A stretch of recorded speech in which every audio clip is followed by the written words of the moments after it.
Sri Gurubhyo Namaha, Sri Krishna Parabrahmane Namaha. Welcome to Krishna Kiranalu. Today is part 3 of CAX, which is Krishna answers Arjuna's questions. The first question for today, as part of part 3, is who is a man of firmness?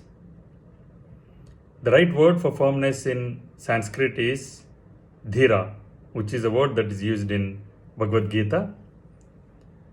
According to Krishna, a man of equanimity in life and death, in the midst of all the tremendous agitations of life, he is the one who is entitled to be called a dhira, or a man of firmness.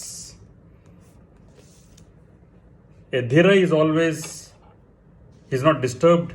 He is like the ocean which receives many rivers.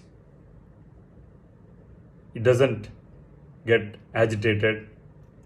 The rivulets, the rivers, a lot of them keep flowing into the sea or ocean.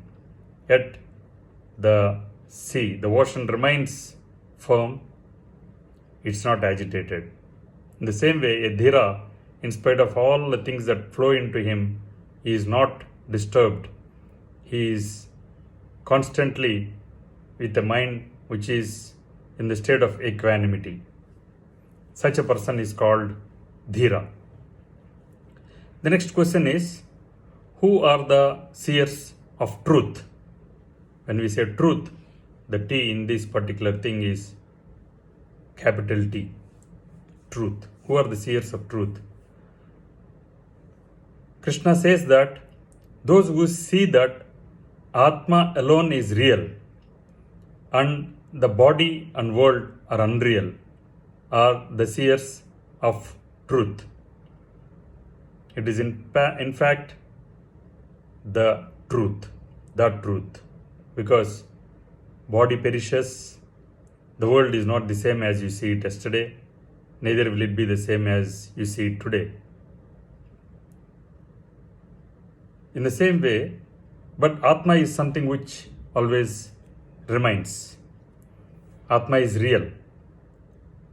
People who see like this are the seers of truth. The next question is, what is the nature of Atma? If Atma is said to be real, then what is its nature? This is the next question. The answer to this is, Atma pervades the whole universe. Right from an insect to the greatest Brahma, the creator Brahma, it pervades the entire universe, the whole universe. It pervades the whole universe. It is imperishable and no one can destroy it. The sloka that goes for this is, Nainam chindanti sasrani, nainam dahati pavakaha, na chainam kledayantyapo, na soshayati marutaha. At one point, Krishna says this. No weapon can destroy this. Nothing can be, this Atma cannot be burnt. This Atma cannot be made wet. Neither can it be dried. So don't grieve over this, is what Krishna tells Arjuna. So the Atma is all-pervading. It is everywhere. The next question is, what is the nature of the body? So if there is a body, and if we are saying that there is Atma, and we have spoken about the nature of Atma, what is the nature of the body? The nature of the body is, it is subject to dissolution and death. The body is bound to die. It gets dissolved in the 5 elements. It's made up of 5 elements and it gets dissolved in the 5 elements. The water part of the body goes into water. In that way, all the 5 elements the body gets into all those 5 elements because it's made of 5 elements. The next question is, what is Atma, the dweller of this body? Not only this body, but every body, every being, every embodied being.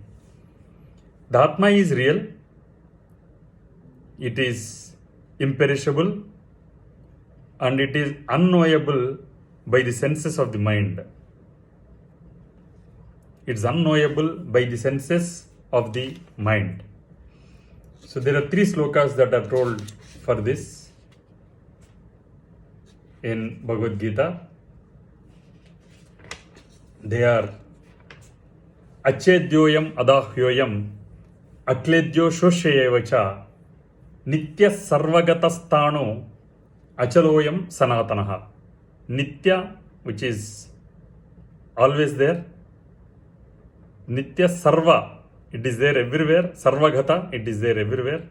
Sthanuhu, it is permanent. It is achaloyam, it cannot be moved.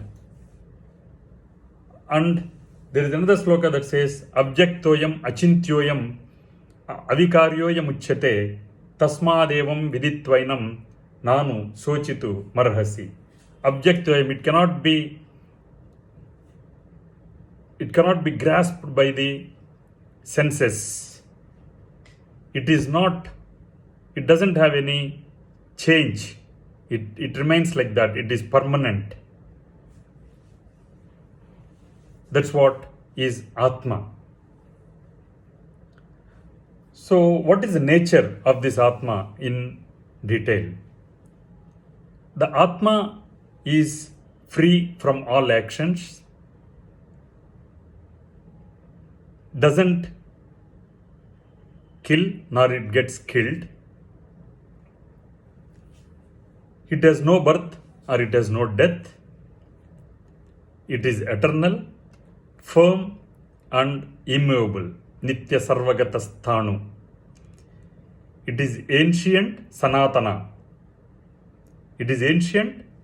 It exists even when the body dies because it is permanent. It is imperishable.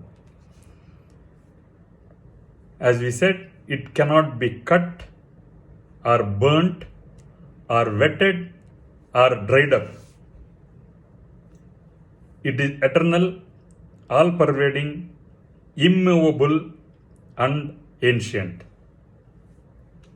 It cannot be seen by the senses, cannot be understood by the mind, and it is not subject to any change. The body is subject to change. The body has got 4 stages, which is boyhood, which is youth, then middle age, and then old age. In between the birth and death. In between birth and death, the body has got all these changes. But the Atma that is there in the body is permanent. It doesn't change. It is not prone to changes. It remains like that. It is all pervading. It is everywhere. This is what is Atma. And this is the difference between Atma and the difference between body. The nature of the Atma, the nature of the body has been dealt with in this particular chapter and in this particular part. More will come in the next parts. Trying to keep it less than 10 minutes so that you give some thought, because everybody is busy with his own work. Just give it 10 minutes of thinking on these questions and answers, and we will be able to understand more of what Bhagavad Gita is all about. This knowledge is very important. I'll end today's part